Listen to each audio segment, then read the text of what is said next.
Alright, let's see. Alright, I'm just gonna read from what it is. This pasta was the first place winner of the Gaming Creepypasta Challenge. Congratulations to Moonlit_Cove. The second and third place winners will have the stories uploaded on the 20th and 21st. Thanks to everyone who participated. Now on with the story. That wasn't even creepy at all. Oh, shut up, Austin. Alright. A small orb of orange light quickly illuminated, then faded back into the darkness as Paul Donovan took a draw from his cigarette. He sat slouched in a plush chair in his living room, the hand that held the cigarette now dangling over the armrest. When he exhaled, the smoke rose and hovered near the ceiling, though it was impossible to see it in the darkness. After a brief moment of questioning his willingness to continue, he picked up the TV remote in his free hand and pressed the power button. The solid blue screen intentionally caused the dilated pupils to ache, so much that he was winched and glanced away from the screen for a few seconds. Once his eyes adjusted, Paul swapped the TV remote for his wireless game controller. He pressed and held the start button until the system booted up. After taking one final draw of his cigarette, he snuffed it out in an ashtray and was resting on a nearby end table. The disc reader inside the console whirred as it spun up to load the game data. You want to read this part or you want me to continue? Screwed up the screen. What? That you were reading. I know. I was asking. Do you do stuff?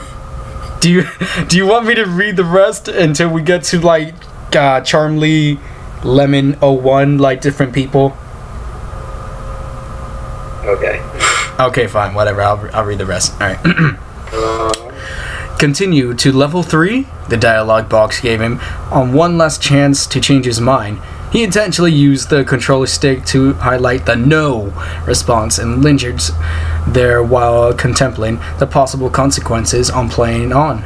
But he had to finish what he started, and he hoped that by completing the game, he could put an end to this madness. More importantly, he wanted his son back, and he was prepared to do whatever was necessary in order do whatever was necessary in order to get him home safely. He returned the cursor to the yes option and confirmed the choice. Being an avid lover of horror and survival games, it was the only natural that Paul would accept the challenge to play this game. He learned it of a quite by accident 2 weeks ago, as he was browsing the discussion forum of his favorite gaming site. Someone had posted a topic requesting recommendations for the scariest game.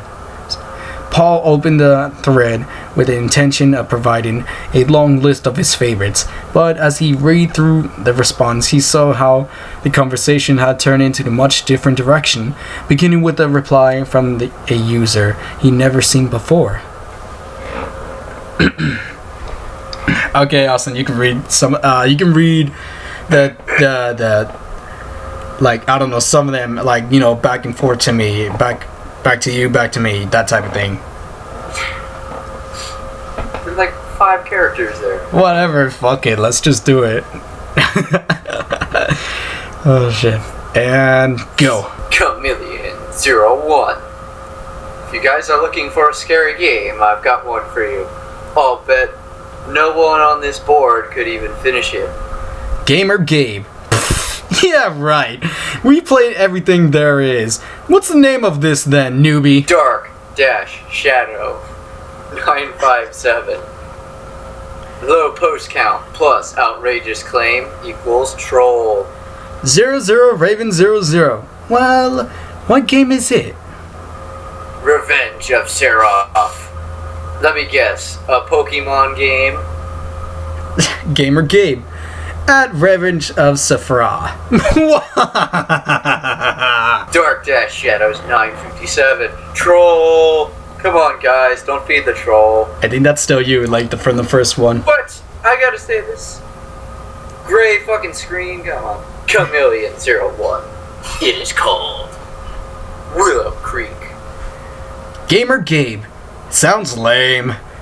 00 Raven 00. I googled your little game. It doesn't exist. Nice try though. But bye-bye now. Chameleon 01. It's pre-production bootleg. It's not even supposed to be out until next year. 00 Raven 00. We still would have heard of I fucked up on that. Alright, hold on.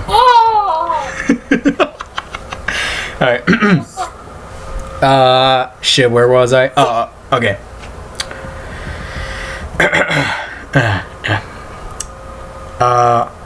Shit, I lost it. Okay. 00 Raven 00. We still would have heard of it if it was an upcoming release. Besides that, how would you even get a hold of such a thing? Geez, some people. Chameleon 01. I work for the developer, that's all I can say. Do you want to play it or not? 00 Raven 00. What system? Chameleon 01. PM me. I'll get you the version for whatever system you need. Oh. Dun, dun. Oh, snap. Alright.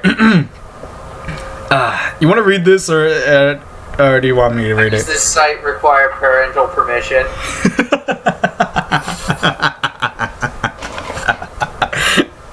Oh shit. Hey. It's okay. I'm right here. It's straight. Go for it, Austin. You read that paragraph, I'll read the next, you go, and so on. Fuck it. You're supposed to be the narrator. Fine, I'll read some just until I say the next one, you read it, okay? Alright. The more Paul read into depth of the thread, the more his interest, It's the worst bedtime story I've ever heard. Shut up. Come on, it's like 10 o'clock. Oh shit. Okay. Fuck, I'm gonna edit the shit out of this later. Alright. The more Paul read into the depth of the thread, the more his interest was piqued. He wondered whether or not 00 Raven 00 had gone on to request the game from this stranger. He hovered his mouse over the link to Chameleon 01's profile, then clicked it and began composing his own private message to the unknown user. He was hesitant at first to give out his home address, but he rationalized it away by telling himself it wasn't any different than the hundreds of random strangers using eBay that had already obtained his personal information over the years. A yellow padded envelope with no... God dang it, this fucking chair. Shit. A yellow padded envelope with no return address arrived at Paul's mailbox 4 days after he sent the private message. Inside the game disc, in a paper sleeve, on the disc, crudely written in ink, was Willow's Creek Beta version 1.0. Shit. Alright. Okay. So this is the so this is the Chameleon guy is in charge of the beta testing. That makes a little more sense, Paul mumbled to himself. His mouth then broadened into the partial smile. Well, he didn't have to be so cryptic about it. A young boy came running into the kitchen where Paul stood looking over the rest of the day's meal. Who are you talking to, Dad? The boy asked. Oh, no one, Scotty. Just myself. He shuffled through the bills and junk mail. Okay, Austin, you can read the rest of it. Fuck. Why do you keep doing this shit? It does that. I don't know. Okay. The screen's just white. Alright, okay. No, okay. Can you see it now? Can you still white? Seriously? I just exited that. It's just like slowly going down. Okay. Okay. Alright, just read the part where it says Scotty was 10 years old and all that shit. Scotty was 10 years old, an above average student.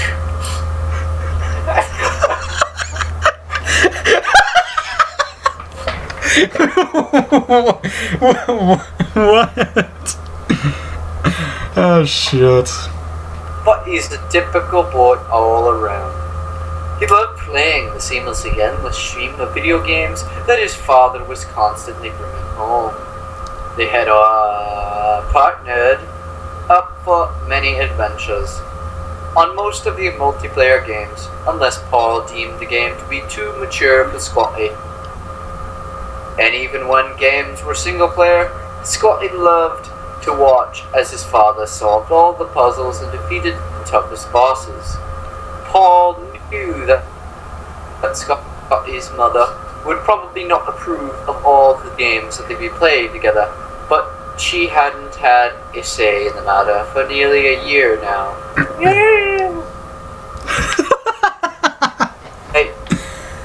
You want me to read this? Yeah, Fox says. Alright, fine. We got a new game, Paul announced to his son, holding the disc out towards Scotty. Scotty took it from him. It looks fake, he said. You look fake, fucker. Oh my god, this would have been more funny on the stream. Oh my god. Oh shit. Alright. Scotty took it from him. It looks fake, he said. Well, it's a beta test. We'll be among the first players. Scotty's eyes lit up. Cool, can we play tonight? Sure, if we have time. You make sure you go and get all your homework done first, though, okay? Scotty hung his head as he placed the game disc on the kitchen table. Alright. He replied in resigned voice, remembering how homework awaited him that evening. It was getting late when Scotty finally finished his schoolwork and came barreling into the living room, begging his father to play the new game. It's already 9:30, bud. You need to get you need to be getting to bed soon. Can we at least start it? Paul hesitated for a moment. Okay, but you're not staying up past 10. Oh my god, it's past 10! Fuck! Damn it, Scotty! Okay, Austin, you read that one. Scotty's assignment boiled over as he grabbed the game disc and booted up his console. He handed his father the first player controller. After a brief title screen, there were 3 level options listed from top to bottom. The only option that was active was level 1. The remaining 2 levels were grayed out.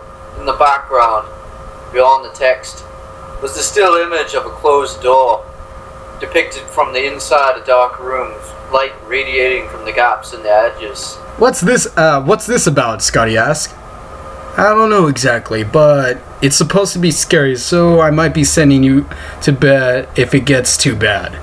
Scotty groaned. Yes, by the thing required parental permission. Oh shit. Scotty groaned. Paul. On the sound effects too. Fuck it, let's make it a little bit more live. Paul confirmed the selection of the level 1 and sat back as the game loaded. It looks like it's only 1 player, so you'll have to just watch me play for a while. That's okay.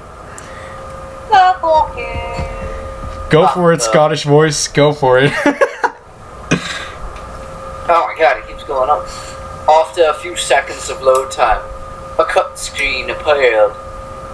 Paul and his son watched the animated footage, a first-person perspective as the protagonist entered the door, the frosted glass window and the antiquated office environment.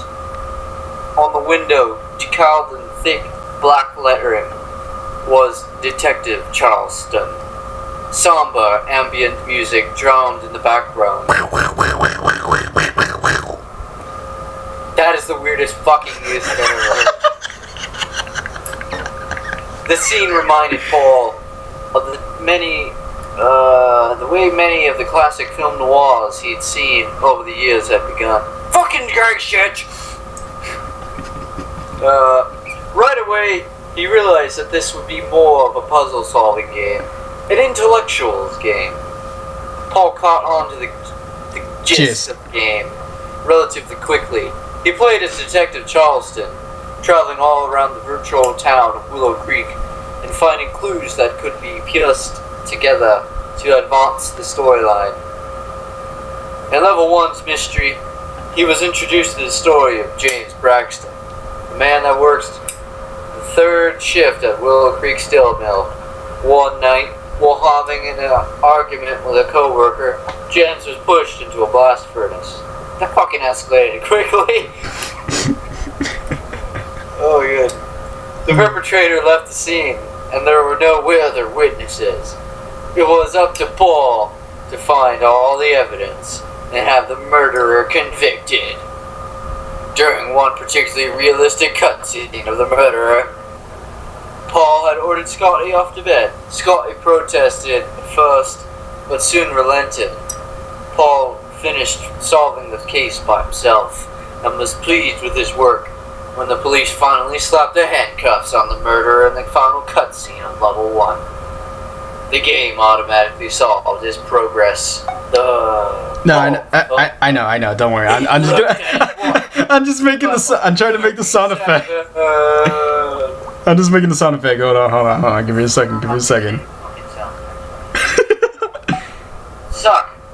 Hold on. It's gonna get there. Gotta do stuff. Paul's phone rang. He looked at his watch. 12:37.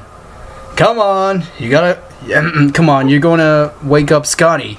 Come on, you're gonna wake up Scotty, he whispered as he reached the phone. He answered it. Hello? Thank you for setting me free. Thank you for setting me for free and setting me free. Paul pulled the phone away from his ear to glance at the screen. Unknown caller. Who is this? He demanded. James Braxton. Who? James. From Willows Creek? You solved my case. Paul was taken aback. He glanced at the television screen, which now is displayed at a dialogue. Beckoning continued to Level 2. Who is this really? And where did you get my number? I told you. I'm James from Willow Creek. Shut up, bastard. Alright. I told you. I'm James from Willows Creek. I just wanted to thank you for solving my case, and now I'm free. I only had about 6 weeks left before reaching the dreaded 1-year mark. Thank God you came along. No one else has had solved my cases yet. Where did you get my number? Paul interrupted. From Chameleon, of course. What the? Paul trails off as the phone slipped it from his hand and landed with a thud on the carpet. His mouth slacked open in disbelief. He looked down at the phone. The illuminated screen stared back up at him. He could still hear the muffled voice at the other end. He grabbed the phone and shut it off as quickly as he could. Paul's heart was racing and drops of sweat began to form of his brow as he switched off the game console and TV set. He was bathed in silence in the darkness of his living room. After a long moment to gather his thoughts and allow his pulse to settle, he quietly snuck into Scotty's room where he's watched his son sleep peacefully for several minutes. Paul was not able to fall asleep himself until nearly 4 a.m. He could not shake the uneasy feeling of the phone he called. His last thought before finally drifting off into the slumber was how useless he was going to be at work later that day. Next scene! Go for it, Austin. What? Is Paul waking up in the fog? Paul woke in a fog at first. But then jolted upright when he saw the time at his bedside clock. 10:23. 10:29. Their room was washed in dim shades of gray, as a heavy rain beat steadily at the roof and windows. Apparently, forgotten to set his alarm amidst the chaos that followed in his completion of level 1. After the utterance of a few choice profanities and throwing off the bedsheets, he darted into Squatty's room. His empty bed was neatly made. In the kitchen, Paul found a note. "You're sleeping so well. I made my own breakfast. I have to catch the bus soon. Love, Scotty." Paul sighed and felt like such a failure as a father. Oh, come on, no. At least he woke up. Alright. Paul sighed and felt like it's such a failure as a father. It was in the moments like these that he wished Laura. Ah, fuck. Alright. Oh, fuck. Why is the screen return? It was moments like these that he wished Laura were still there. He missed her in so many ways, and her penchant for organization, though annoying at times, was something he undeniably needed in his life. Paul stared into blank space as he relieved in his mind the accident that took her. Once he snapped out of the vision, he decided to call in sick to work. Afraid to turn his cell phone on, he made the call from his landline.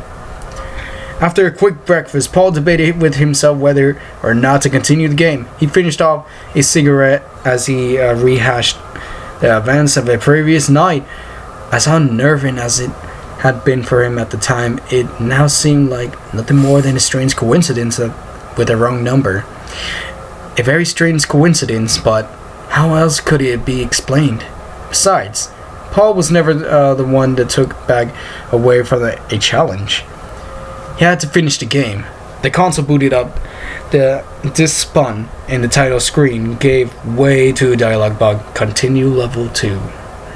Paul confirmed the yes selection. The second case for the detective Charleston was that of the house and developer who dug up the human remains while leveling a lot of constructions. The site of discovery was roped off.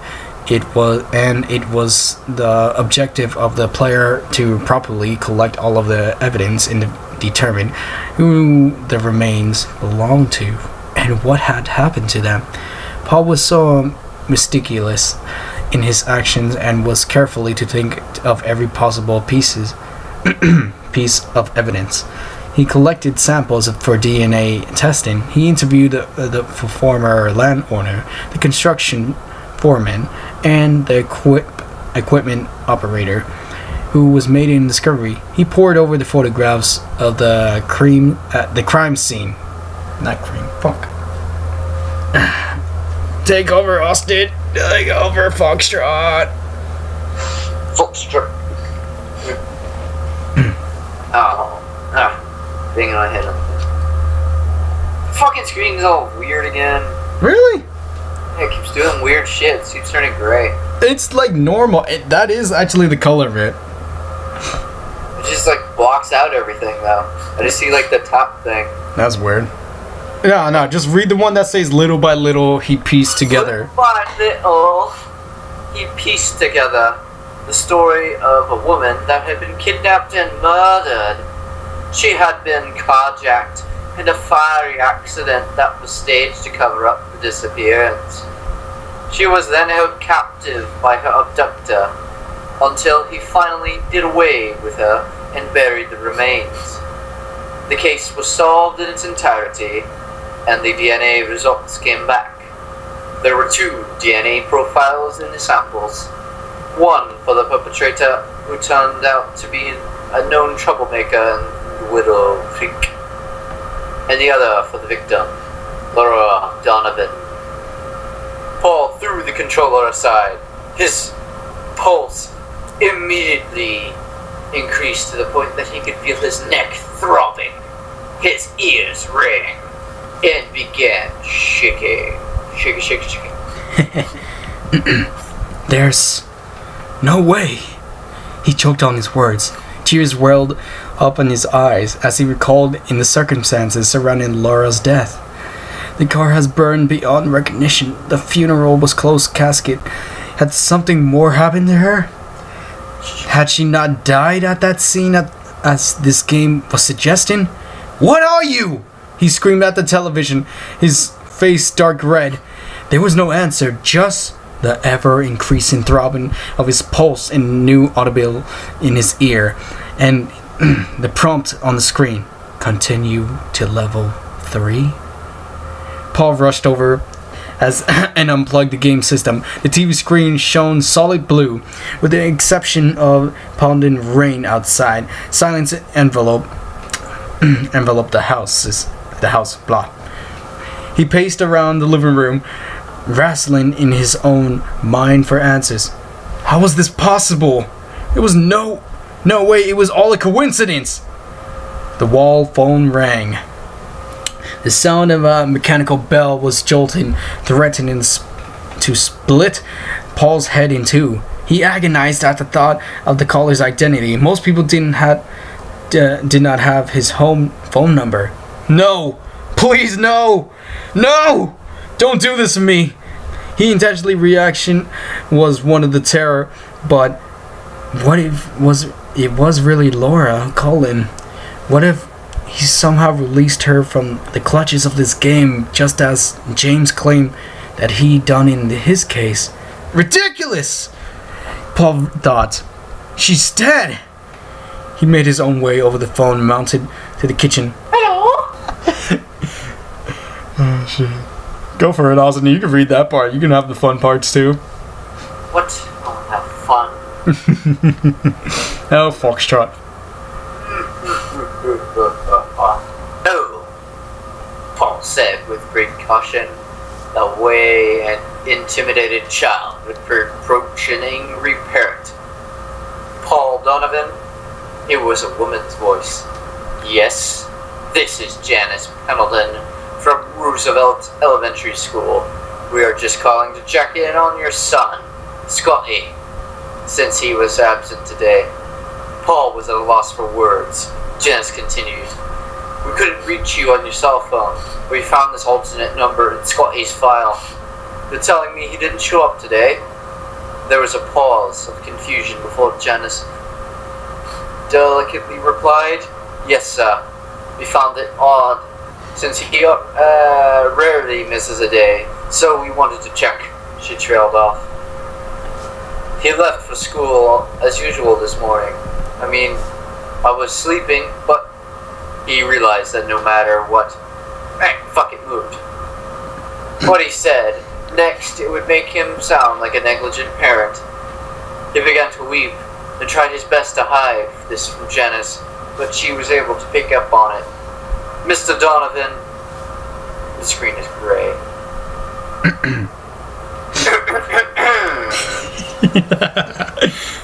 If you're saying you don't know where he is either, do you want us to notify the authorities? No longer attempting to hide his sobbing, he managed to blurt out, Yes, please, and wept uncontrollably. Dropping the phone receiver, it hit the kitchen wall and a hard thud and swung there by the cord as Paul sank to the floor. Fucking guy's a home phone. Oh my. What fucking year is this? Oh my god. This is a little. Oh shit. The fuck? Oh shit. Paul spent the remaining of the afternoon and evening at the police station. He answered a barrage of questions from multiple officers and detectives. He filled out endless amounts of paperwork. He pleaded with everyone he encountered to stop wasting time and find his son. The officers convinced Paul that they would do everything in their power, and then persuaded him to go home in case Scotty returns. That's how many of these cases resolve themselves in the early stages. One of the officers had told him. The rain has subsided by Paul's return, leaving wet streets and walkways. He unlocked his front door and entered the darkness. The house was silent. Scotty? He called, standing in the doorway. Are you here? But there was no response. Paul knew that if he were to simply sit around at the house waiting, he would go insane. So he booted up his booted up his computer to revisit the message board thread about the game and to give the chameleon guy a piece of his mind. As the computer was starting up, he gazed at a framed photo on the desktop. The picture was himself, Laura, and Scotty taking out a family reunion during a much happier time in their lives. He fought tears again and then turned the photo down on his desk. The computer was ready.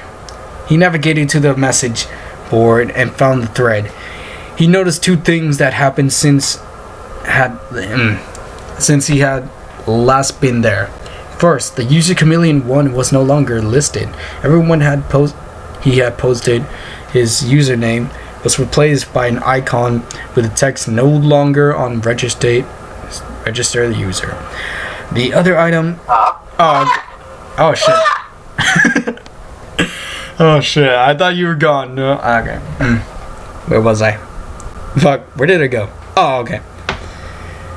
No longer registered user. The other item of interest was that the thread had been locked by moderators after the argument about a mysterious game grew much more intense. As Paul was reading the heated exchange, he heard the front door open. A sigh of relief washed him in. An impossibly large smile across his face. "Scotty!" he yelled. He ran down the hall. "Scotty! You're home! Thank God! You had me so Paul stopped dead in his tracks when he turned the corner to the face of the front door. Scotty had not come home, but Laura had. Dun, dun. Oh shit, what the fuck? Paul sat in the dark living room and stared at the prompt on the screen. Continue to level 3.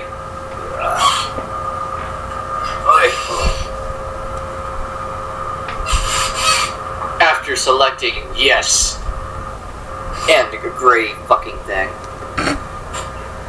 and while waiting for the case to load, he closed his eyes and hoped beyond measure that the case he would be presented was Scotty's. Oh, what the fuck? Thing is fucking retarded. Doesn't want us to know what happened to Scotty. I want to know what happened to Scotty. Scotty, no! No! Oh shit! Oh my god. Okay, you can read it now, right? He closed his eyes and hoped without beyond the measure that the case he would be presented with was Scotty's. Laura watched silently from the couch. The familiar cutscene played, showing the entrance into Detective Charleston's office. Once Paul had control of the game, he opened the last case file and began reading. He nearly burst into tears of joy when he read about the missing 10-year-old boy. His objective was to find the boy and have the kidnapper brought to justice. It must be updated through the internet connection, Paul said to Lori. The disc is just a getaway into the game. I'll bet if I went back to level 1 again, it would not be James' case, but something new. One of Chameleon's latest victims. As Paul was saying this, he had a sudden realization that this would never end. He would be compelled from then on to spending every waking moment of his life playing this game. At least someone experienced a gruesome death that he might have prevented. His conscience would never let him put it down. Paul refocused on the task at hand. He worked on the level of 3 cases as diligently as he knew how. Talking possible witnesses out in Willow Creek and collecting evidence from the playground where the boy was last seen. Soon, he was at impasse. He did not have enough evidence to figure out what had happened, and he had no further idea how to proceed. What's that new store next to the playground? Laura asked. Think it's a convenience store, Paul replied. Can you go talk to them? Maybe there's a security camera or something. Brilliant! Paul navigated to the detective Charleston into the store and spoke with the manager. Moments later, he was able to obtain the security camera footage from the time the disappearance, which showed the boy being stuffed into a car with a clear license number. Back at the office, Detective Charleston ran the plate number and located the kidnapper.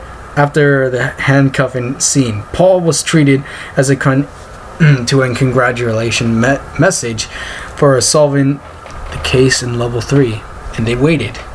The house remained quiet, and it did not take long for Paul to become frustrated. He paced nervously in the living room. Where is he? I solved the case! Dun, dun, dun, dun, dun, dun. Give it more time, Paul. Remember, it took me several hours to make it back after being released. Paul nodded, but it did not calm him. He stepped out onto the front porch for another cigarette and to watch for a boy to come running toward him in the distance. When this did not happen, he darted out into the middle of the front yard, gazed out of the darkness with his arms outstretched and yelled, "Give me back my son! Take me instead! You hear me? You take me instead!" Dogs barking in the distance. Paul collapsed onto the lawn. When he finally looked up, he saw Scotty moving toward him. He wasn't running, but walking slowly. He was reaching up with his left hand as being led by a much taller adult, but Paul did not see anyone walking next to him.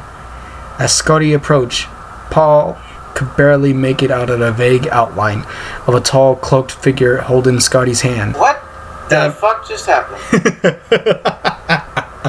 Okay, you know what? I'll read this. I'll read the remaining one, okay?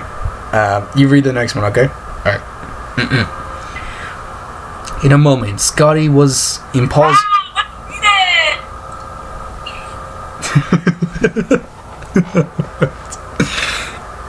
In a moment, Scotty... Fucking damn it, Austin, you know how much I gotta edit this? What are you doing? God damn.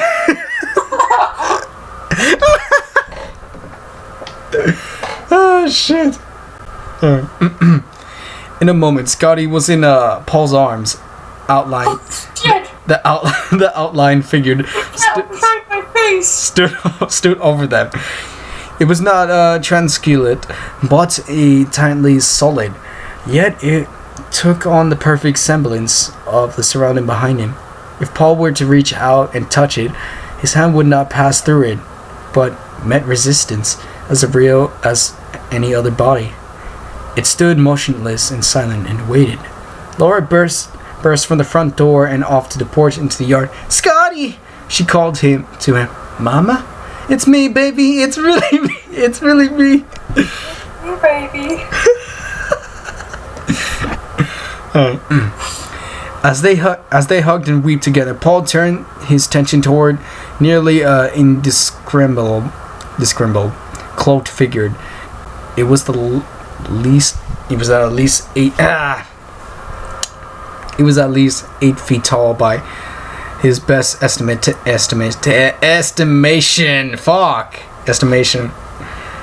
Paul was still kneeling when the figure cloak parted at the bottom, relieving a blackness that could only be revealed by the deepest, darkest cave. The entity stepped out forward and absorbed Paul. The edge of the cloak reunited as all was silent. "No!"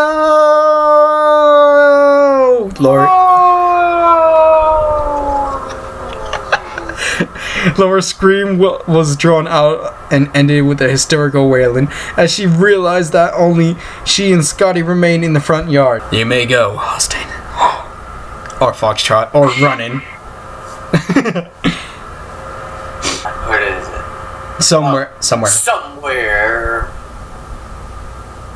Somewhere in an inaccessible netherworld, Paul slowly awoke in his 4th story cage.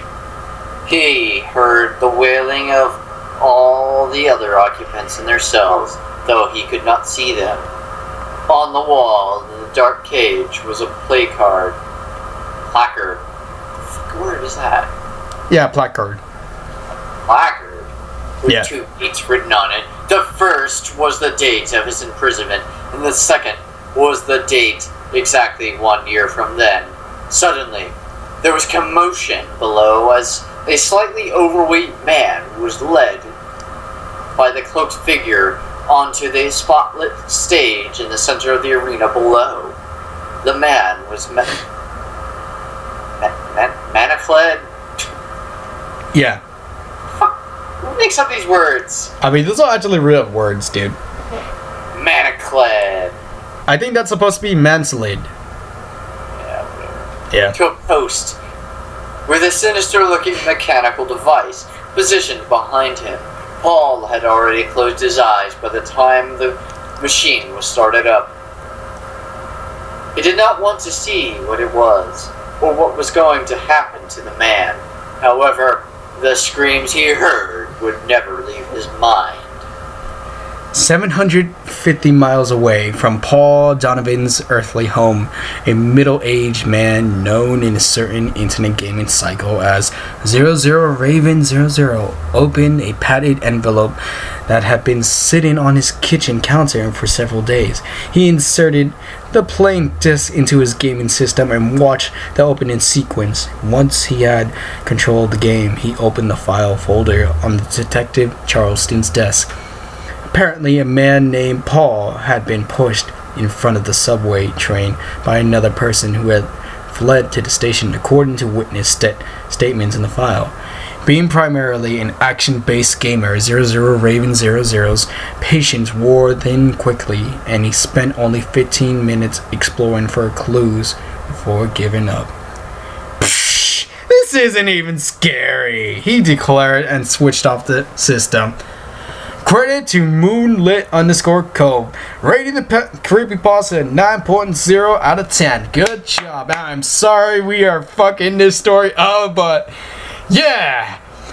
Well, guys, I guess that'll be it. This is OWC 101, and I'm with the Ronin right here. Yeah, you can see his little fox thing. I'm done. Alright, I don't know. You want to say something, Foxtrot?